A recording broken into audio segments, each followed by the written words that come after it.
ভয়াবহ দাবানলে পুড়ছে গ্রিসের উত্তরাঞ্চল। এরই মধ্যে আগুন এথেন্সের উত্তরাঞ্চলীয় ভার্নাভাস গ্রামের ৩৫ কিলোমিটার জুড়ে ছড়িয়ে পড়েছে।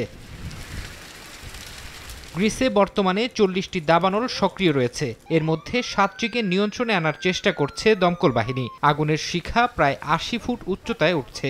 এমনকি রাজধানীর বিভিন্ন এলাকাও ধোঁয়ায় আচ্ছন্ন হয়ে পড়েছে। স্থানীয় বাসিন্দাদের নিরাপদে সরিয়ে নিতে কাজ করছেন দমকল কর্মীরা। চলমান পরিস্থিতি আরও বেশ কিছুদিন অব্যাহত থাকতে পারে বলে জনগণকে সতর্ক করেছেন গ্রিসের জলবায়ু সংকট ও নাগরিক সুরক্ষা মন্ত্রী ভ্যাসিলিস কিকিলাস। দাবানল নিয়ন্ত্রণে ইউরোপীয় ইউনিয়নের সহায়তা চেয়েছে গ্রিস।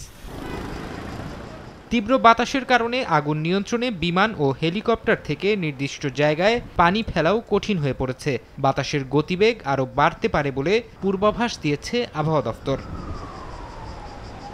দাবানল পরিস্থিতি অপরিবর্তিত রয়েছে স্পেনেও। দেশটির উত্তর পূর্বাঞ্চলীয় রাজ্য আরাগনের বনাঞ্চলে আগুন নেভাতে কাজ করে যাচ্ছেন দমকল কর্মীরা। তবে শুষ্ক আবহাওয়া আর দাবদাহের কারণে পরিস্থিতি নিয়ন্ত্রণে আনতে বেগ পেতে হচ্ছে তাদের।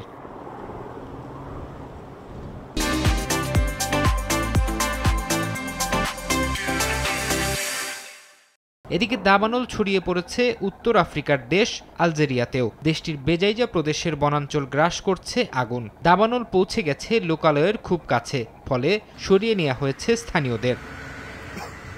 ফরহাদ চৌধুরী, সময় সংবাদ।